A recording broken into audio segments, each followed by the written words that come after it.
Tata group के पूर्व chairman Ratan Tata अब हमारे बीच नहीं रहे। उन्होंने मुंबई के ब्रीच कैंडी अस्पताल में अपनी अंतिम सांस ली। वो न केवल एक बिजनेस टाइकून थे, बल्कि अपने परोपकारी कार्यों के लिए भी जाने जाते थे। बीते कुछ वर्षों से युवाओं को प्रोत्साहित करने के लिए स्टार्टअप्स में निवेश भी कर रहे थे। 140 करोड़ की आबादी वाले देश में कोई ऐसा नहीं था जो उनसे नफरत करता हो। इतना सम्मान शायद ही किसी बिजनेसमैन को कभी मिला हो। अब उनके निधन के बाद सबसे बड़ा सवाल यह है कि उनके बाद कौन।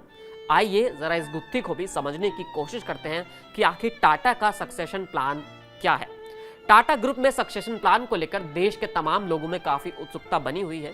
देश की 140 करोड़ जनता सिर्फ यही जानना चाहती है कि इतने बड़े साम्राज्य का नेतृत्व आखिर कौन करेगा। टाटा ग्रुप में सक्सेशन प्लान काफी अच्छे तरीके से स्थापित है। एन चंद्रशेखरन 2017 से होल्डिंग कंपनी टाटा सन्स के अध्यक्ष के रूप में काम कर रहे हैं। परिवार के अन्य सदस्य कारोबार के अलग अलग हिस्सों को लीड कर रहे हैं। भविष्य में ग्रुप की कमान संभालने के लिए कई उम्मीदवार भी सामने आ रहे हैं। इनमें कौन हो सकते हैं सबसे बड़े रतन टाटा के वारिस, एक एक करके समझ लेते हैं। सबसे पहला नाम आता है नोएल टाटा का। नवल टाटा की सिमोन से दूसरी शादी के से जन्मे नोएल टाटा रतन टाटा के सौतेले भाई हैं। ऐसे में नोएल टाटा इस विरासत को संभालने वाले प्रमुख दावेदारों में से एक है।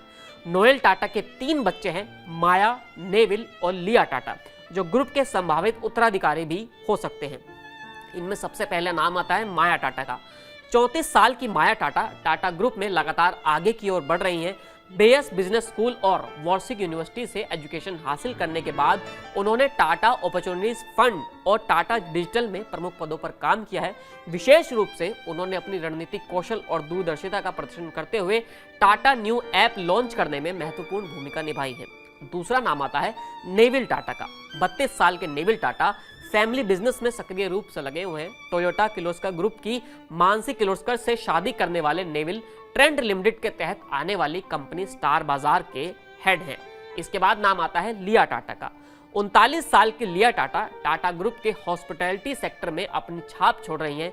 स्पेन के IE बिजनेस स्कूल से पढ़ी लिया टाटा ने ताज होटल, रिजॉर्ट्स और पैलेसेस में महत्वपूर्ण पदों पर काम किया है। मौजूदा समय में हॉस्पिटैलिटी इंडस्ट्री में ग्रुप की मौजूदगी को बढ़ाते हुए इंडियन होटल कंपनी को वो इस वक्त संभाल रही हैं। रिपोर्ट्स के अनुसार अगस्त 2024 तक टाटा ग्रुप की तमाम कंपनियों का कंबाइंड मार्केट कैप 400 अरब डॉलर यानी करीब 35 लाख करोड़ रुपए है।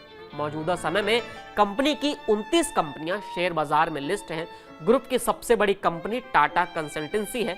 कंपनी का मार्केट कैप 9 अक्टूबर 2024 तक 15 लाख करोड़ से ज्यादा का है। मार्केट कैप के लिहाज से टीसीएस देश की दूसरी सबसे बड़ी और देश की सबसे बड़ी IT कंपनी है। रतन टाटा के नेतृत्व में ही टीसीएस में सबसे ज्यादा ग्रोथ देखने को भी मिली है और इन्फोसिस और विप्रो जैसी बड़ी IT कंपनियों को पीछे छोड़कर नंबर 1 पायदान पर काबिज हो पाई है। अब देखना यह होगा कि आखिर रतन टाटा के बाद टाटा ग्रुप को कौन संभालता है और कौन इस ग्रुप को आगे बढ़ाता है। फिलहाल इस वीडियो में इतना ही, फिर मिलेंगे नए वीडियो के साथ। शुक्रिया।